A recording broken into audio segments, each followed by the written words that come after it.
Have that dump button ready, because I honestly have no idea what's going to come out of my mouth. Get ready for takeoff. There is no way that I'm tapping out now. You're listening to Unkillable. If you didn't kill us last night, we are unkillable. Hosted by Brandon Tierney. What's happening, everybody? Episode number 21 of Unkillable. How's everybody doing tonight? So, all right. So I want to talk in some broad and then some more specific parameters of just the overall Jets coaching search. GM, less specific tonight, more on the coaching search. So I think you can look at it one of two ways. First of all, they're talking to pretty much everybody. With the exception of Gruden. They are really deep into this process, which I definitely like. Now, the flip side to that would be, well, if you talk to, 12, 13, 14, 15 people, how thorough can you be? Would it be better to maybe speak to 7 or 8 that you value and be a little more thorough at the risk of being redundant? So I actually, given where the Jets are now and that they broadened their search and they reached out to Tannenbaum and they've got the firm to help them, I actually think this is really smart. I'm just a staunch believer in, if you're a smart person, generally speaking to other people and then getting as much information as you can possibly get. And then, you have to properly channel it and understand what's nonsense and what's not. But I think if you take that and you apply that, I think the more that you learn, the more that you know, the more that you have, the better prepared you'll be to make the proper decision. So, yeah, it does. I wouldn't use the word scattered. It definitely does seem very, very broad, very, very extensive, very almost overwhelming. You got Flores, you got Aaron Glenn, you got Mike Vrabel, obviously, first up. You've got Nagy. You've got a bunch of other Spagnuolo for some reason. I don't know why he possibly entered the equation. But the list is very long. Now, the other thing, too, is I think that when you go through the process, yes, you want to understand somebody's philosophy and then how they would be able to change the culture and change the losing ways and fairly basic stuff. And, what kind of staff would they build out and what their, immediate vision for the program would be, what it, 2, 3, 4, 5 years out as they broaden it. But I also think even by speaking to people that you have no interest in hiring, what you're doing, because this absolutely comes into the conversation here, they are evaluating your roster. So I just said before, like, to me, why would you even chat with somebody like Spagnuolo, who's a great coordinator, did not do well as a head coach, and is a defensive background coach, obviously. And I think most people, unless it's Aaron Glenn, who I'll get back to in a minute, I think most people want either an established head coach like Vrabel, who's more of a CEO, or Flores, who did it for 3 years in Miami, or if you're going with the coordinator route, Brady, they've interviewed as well, somebody with an offensive background. But if you sit down and you chat with somebody like Spagnuolo, what you do is you have him analyze all of your players on defense. Hey, why did Sauce Gardner take a step back this year? Hey, why was Quinnen Williams not quite as effective? Hey, we lost some players. And, our run stuffing, our run defense is really subpar, took a massive step back. How would you do it? What do you see on the second level? What do you see on the third level? How would you deploy this player? So they're not going to hire. They're only going to obviously hire one person. If they speak to 15 people, in my opinion, I think that they go into those interviews predisposed to hiring probably 3 or 4 are incredibly appealing to them. And again, really, I think that their list matches my list. Vrabel, again, not happening, but Vrabel, Flores, and Aaron Glenn are that's my list right now. And I really think that that's their list. If they sit there, Brady is, I think, a bit of a wild card. Matt Nagy is a bit of a wild card.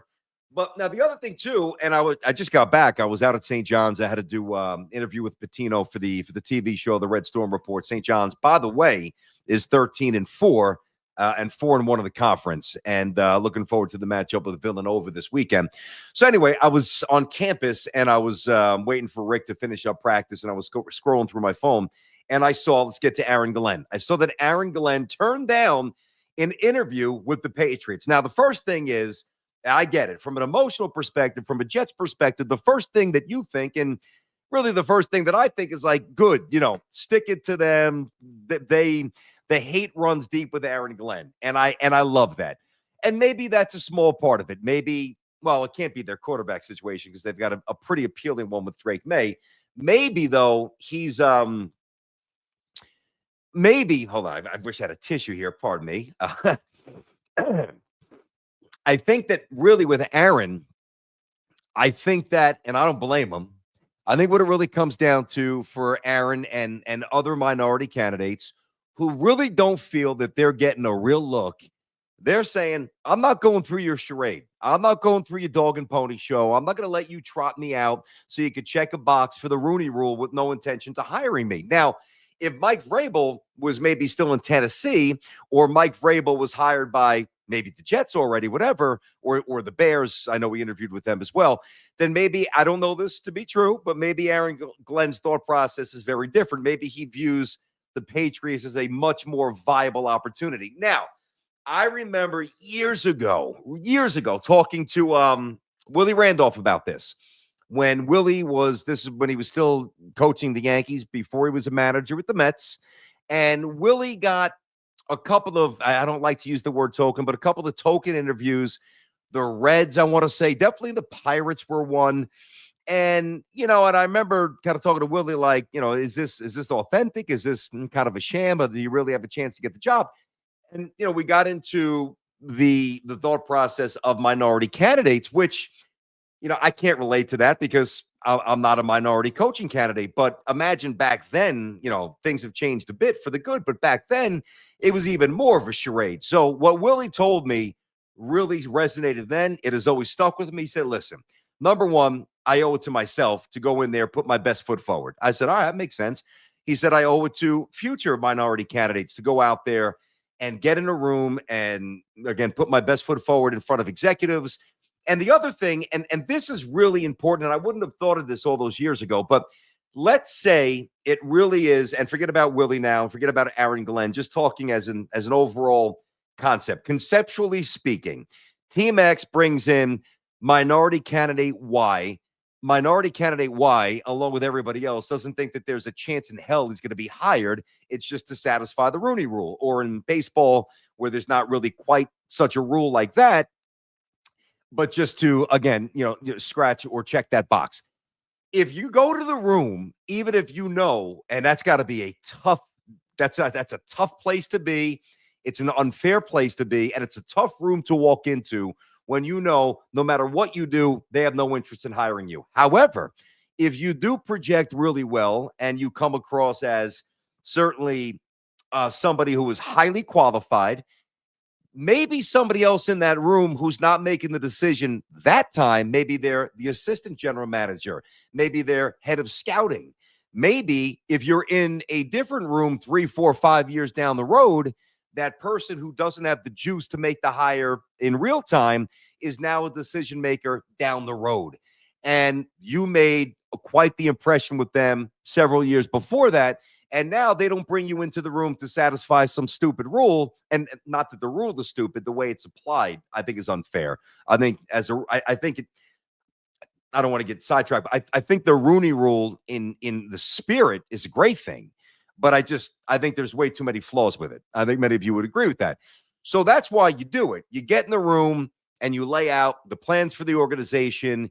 You talk about, personnel and talk about vision and talk about trends and analytics. And you empty your toolbox and you show to them, wow, all right, man, we're not going to hire this guy because we're going to hire Vrabel, or we're going to hire this manager who's, been around for 20 years and he's a retread and we're familiar with him.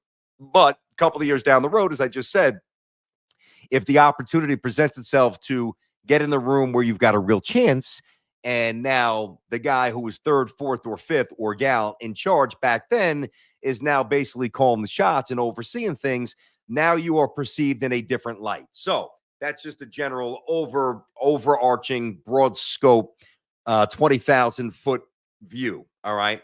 Specific to Aaron Glenn doesn't have to go on this dog and pony show because Aaron Glenn is in massive demand, and Aaron Glenn should be in massive demand. So I look at now Aaron Glenn as incredibly appealing for the New York Jets. You know that I want Vrabel, not coming. So you've got to move on from that. Now, the only way, let me take another step back. We all strongly surmise that it's a matter of time once the Patriots go through the charade and they do what they're doing now and get a few minority candidates in there, some others, and then they hire Mike Vrabel. I think that maybe the only way from a Jets perspective, you dissuade him from taking the Patriots job and incentivize him to be more open to the Jets job, who he's got no familiarity with, probably doesn't respect the franchise. He knows Kraft. He won championships there. He's in the Ring of Honor. I mean, everything shouts Mike Vrabel, Patriots. The way you lure him away from them is, I don't know, $3 or $4 million extra a year, an extra year or two in terms of length, and more power. You bestow more organizational power in the contract with somebody like Mike Vrabel. Now, maybe Kraft is more amenable to with Vrabel than, say, somebody else, having Mike Vrabel give real input on the general manager. Hey, who do you think you could work with? Who do you want to work with? Who can you align yourself with productively, not just from a coordinator perspective, but from your boss, who really, in the case of somebody like Mike Vrabel, who is established and has a different resume than somebody like Aaron Glenn, who can't make those demands, rather than necessarily report conventionally to the general manager, maybe you work more in concert with them. So there's a lot at play here. There's really a lot of play. And I know that, and I'm stripping away the emotion of the fact that Aaron Glenn played for the Jets. Like, what does it really mean? Well, it means a little something, because he bleeds green. He gets the franchise. And I think that matters to an extent. But I think what really is not off-putting, because I think Aaron is very enticing to almost every single Jet fan. For those Jet fans who don't want Rex, and I'd say that there's probably 30% of the loud vocal minority clamoring for Rex. Geez, louder than Rex is clamoring for the job himself. He's been begging for it for months on the radio. They're not hiring Rex. There's no way that I would do it unless they whiff on everybody and, they're really left with very unappealing options. And maybe and I've said this before, but just to reiterate this, if you're new to the pod, and I've said this on the fan as well, like, if Woody Johnson feels that he's got to throw the fan base a PR bone because they didn't get Vrabel and they didn't get Flores, who I also think Jet fans are intrigued by, and they don't get maybe like Brady as a young offensive mind, which is appealing, then I think maybe the play wouldn't be the right play, but it could be a playbook page. All right, let me give him Rex. The press conference will be off the charts. It'll be off the hook. It'll be wild. Jet fans will be pumped up. They'll get behind it. Season tickets, the energy's there. And then because there are components on defense, the defense will be good and they should be competitive, whatever. I just don't think Rex is the right choice. So when I look at the checklist of criteria, what I want, in order of priority, I want somebody who's done the job and who's done the job well. Not somebody like Matt Nagy, who's done the job not particularly well. Somebody like Vrabel, who's done the job well. But Vrabel's not coming. So Flores checks the box. But Flores is a very volatile personality. Now, I don't know if Ryan Fitzpatrick just has a beef with him, but if you saw the podcast within the last day or so, I mean, Ryan Fitzpatrick, who's a smart dude and doesn't seem to have many enemies in the NFL. I think everybody loves Ryan Fitzpatrick. I mean, he ran him over. He destroyed him. Does he have an axe to grind? I don't know why he would. So I can't dismiss what I'm not going to take it as Bible, as gospel, but I can't dismiss it. I can't just overtly dismiss it. So Flores, a little trepidation because of, the friction with Tua, the way it ended with the Dolphins, the lawsuit, which bothers me less. He's already employed by the NFL. So if he could be an assistant, he could be a head coach if the Jets have the appetite for that. And I think that they do. So once I get past head coach criteria as the main checkpoint, now generally I do skew offense because I want the Jets to change. However, the reason why Aaron Glenn, who defies everything on my checklist, he's never been a head coach before, and he's got a defensive background. So that would be XX, you would think. But what I think can offset the fact that he's not an offensive coach is that he's part of a team that scores the hell out of the football. Now, he's not devising the plays on the offense, obviously. He's in charge of the defense, but he's part of an organization that scores points. It's not like they're winning 17-13, 14-10, like the Ravens back in the day, or even the Jets to an extent with Rex back in the day. He is part of a culture that gets the ball in the end zone. He's part of a mindset that looks to score 30, 40 points every week, and they generally do. The offense is terrific out there in Detroit. So that, I think that, not that it's just going to seep into the pores of his body by being in the building, but there's a philosophy that does permeate the building that I do think would have a positive / profound impact on Aaron Glenn's understanding and ability to, number one, construct an offensive staff that is interesting. And the other thing too, you look at the players and look at the teams in the division, just in the division, that Aaron Glenn's trying to stop on a weekly basis. Now, I mean, the Sam Darnold story's been really interesting, and he's had a hell of a season, and he's going to get paid by somebody, maybe the Vikings. But even if you don't think that Sam Darnold's the real deal, and I stop short of thinking he's the real deal, he's good, but he's not much more than that. And Aaron Glenn actually played him like a fiddle last time out Sunday night. Think about trying to stop Justin Jefferson twice a year. That's not easy. Think about trying to stop Jordan Love twice a year out in Green Bay. That is not easy. So the Detroit Lions score a lot of points, and he's part of that. He's part of the team. He's part of the staff. And really, with the exception of the Bears, and at least they've got a young, electric, talented, athletic quarterback that presents a different set of circumstances in Caleb Williams. It's not like he's coming from, say, the AFC South, which ironically Vrabel was in, where, you know, the Titans don't score. The Texans score a little bit, but the Jaguars are a very uneven team. The more I think about this, and the more I was actually listening on the way back from St. John's, I don't even know where the interview was from. I just did a search and I was driving, so I couldn't look. I couldn't type. I was just listening. And man, Aaron Glenn sounds the part too, which I don't want to get too wrapped up in sounding the part, because geez, if we're going to hire somebody by virtue of sounding the part, then Rex should have been hired 3 days ago. There's got to be more substance. And to me, Aaron Glenn drips substance. So Vrabel, again, forget about him, unless you just overpay and extend and give him the power, which I don't think Woody will do. The hesitation with Flores is that he's a little erratic from a personality perspective, and that might only be amplified in New York with a dysfunctional franchise like the Jets. All right. Aaron Glenn, like, if you're not, take yourself out of the mindset of being a Jet fan and every year watching a pop gun offense that's 15 years behind every offensive trend and a losing culture. Forget it, like, strip away your Jetness if you can, and just operate from the purview of this. If you have an opening for a team and you're really looking at Aaron Glenn, what would you get from Aaron Glenn? Well, number one, I think you get accountability. I know you get defense. I know you get class. I know you get no obvious setbacks. He's not a wild man like Flores has been, positioned to be. He's not a retread who, all right, he's done it before, but he hasn't really done a whole lot. Like, there's really nothing against him except what we are guarding against as Jet fans. He hasn't done it yet, and he's not an offensive guy. That should not preclude them, from hiring him, and I don't think it will. I think that they are dead serious on Aaron Glenn.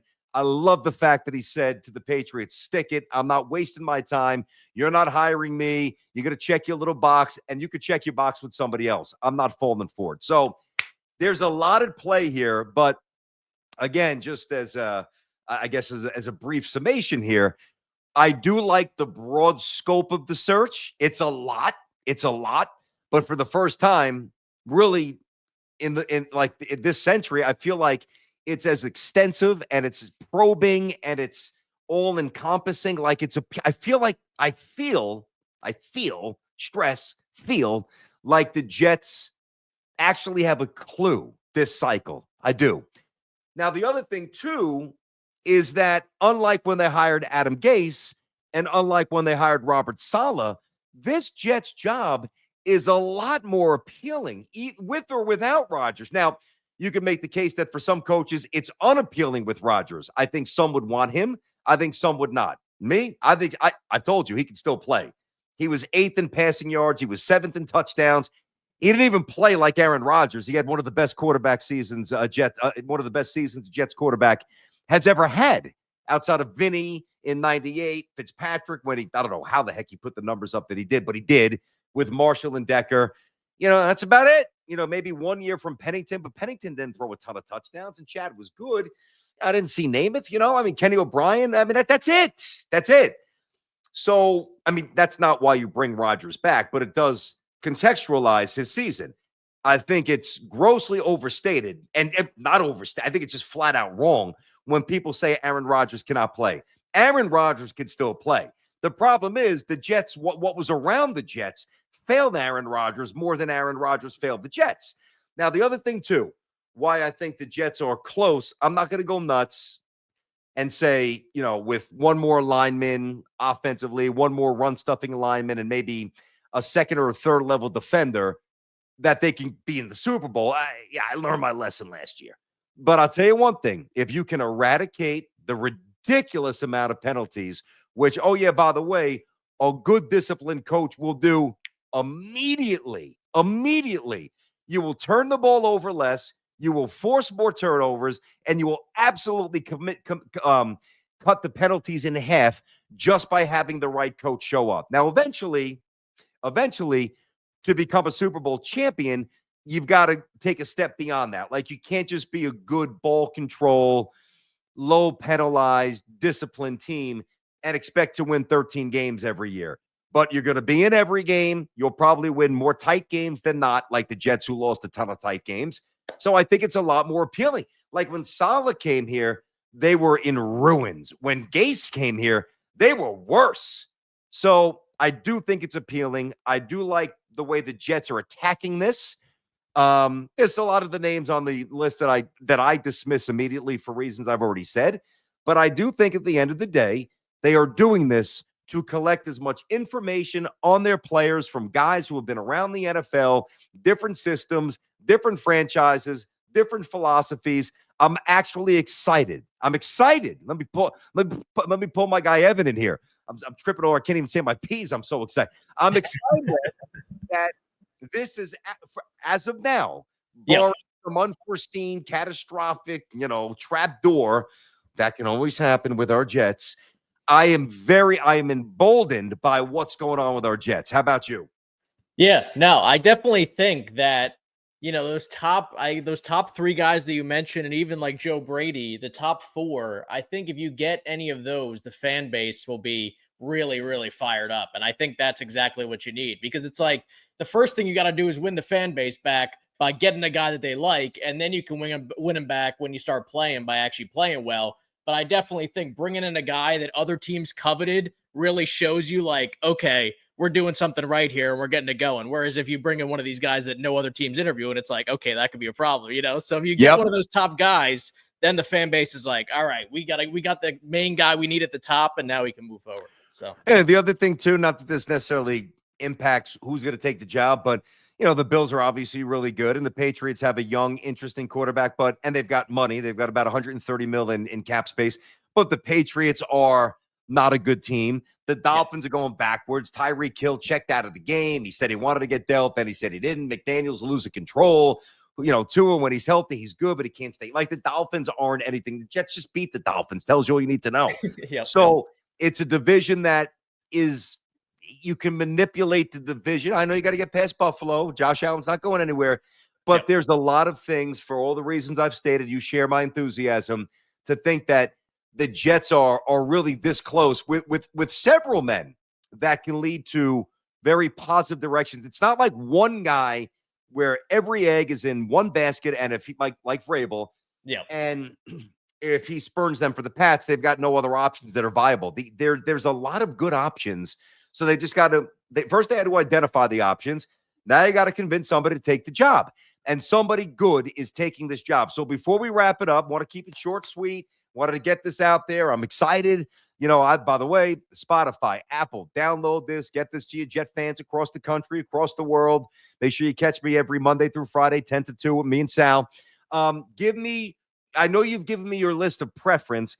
Give me your list of, in terms of belief, like who do you think is going to get the job? Number 1, number 2, and then number 3. Maybe separate from what you want, what you think is going to happen. Go ahead. So I think number 1, I honestly think Glenn would be the most like appealing candidate. I think the only team you're really going to be competing with, in my mind, for Glenn is the New Orleans Saints. They seem to be the only other team that might give you a little pause about Glenn. Yep. Second, I think would be Flores, because it's like Vrabel. I just obviously, he's either going to go to the Patriots, mainly the Patriots, and then if they somehow get Johnson, he'll go probably like the Raiders or the Bears or something. Or the Bears, yep. Yeah. So I definitely think Flores would be second in line. And then honestly, I think Rex might be third in line, just because it's like after that top 4, including Brady, I think honestly, when you look at some of these other names, it's like I actually might be able to talk myself into Rex over the likes of Arthur Smith, over the likes of maybe Steve Spagnuolo, over the likes of Matt definitely Nagy. Over Spags, yes.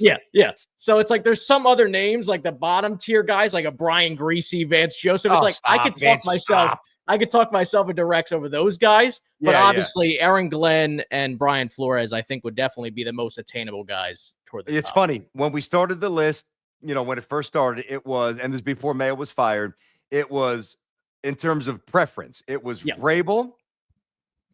I never got too deep onto the Gruden Express. Vrabel, Flores, and Glenn. Glenn's been on my list for a while. Yep. I have now flipped in terms of preference. I now have Glenn number 1 as well. Yeah. I have Flores number 2. I don't have Rex 3, though I think you laid out in a compelling manner. Like many of the names that you said, actually every name that you said, I'll take Rex, and I'm not even a Rex guy. I mean, I love him, but I don't want him, if you know what I mean. Let me give you 2, and we'll wrap it up with this. If it came down to, let's say Glenn goes to the Saints, the Jets are turned off by Flores, little reticent to hire him for whatever reason. Let's say it's Rex, Brady, and Cliff Kingsbury. Those 3. What would you do? I think in that situation, I would have to go Brady. Brady, yeah. Because I'm not a Cliff guy. I'm not a Cliff guy at all. And then Rex, it's like, I feel like I could sell myself a little more on a guy who's obviously running a top offense. And he's also, he did it at LSU. Granted, he had a ton of talent, but it's like he's got some stuff where you're like, I know it's another first-time guy, and I know we haven't wanted that in the past, but at the same time, I could talk myself more into him than those 2 guys. All right, man. Hey, listen, good stuff. I could feel that. You hear that? Hold on. Somebody's knocking. You know who that is? Come on in. It's Uncle Mo. Uncle Momentum. Uncle Momentum. There you go. Hey, Uncle Mo, come on in, Mo. Season's over. This is our Super Bowl. I'm pumped up. And it's not, here's the best part, because you know me. I'm not going to do this to you guys. This is not manufactured enthusiasm. Pardon me. This is pragmatic excitement, or this is excitement based on pragmatism. Like I just feel good about where we are. So I will catch you on the Fan tomorrow morning, every morning, 10 to 2, as I said. Apple, Spotify, get it out there. Hey, you got Jet fans in London. You got them in Ireland. Let them know about the pod. Get it out there. Download it. I appreciate you guys. I definitely appreciate the support. Apple, Spotify, and I'll catch you guys soon. Let's go, Jets.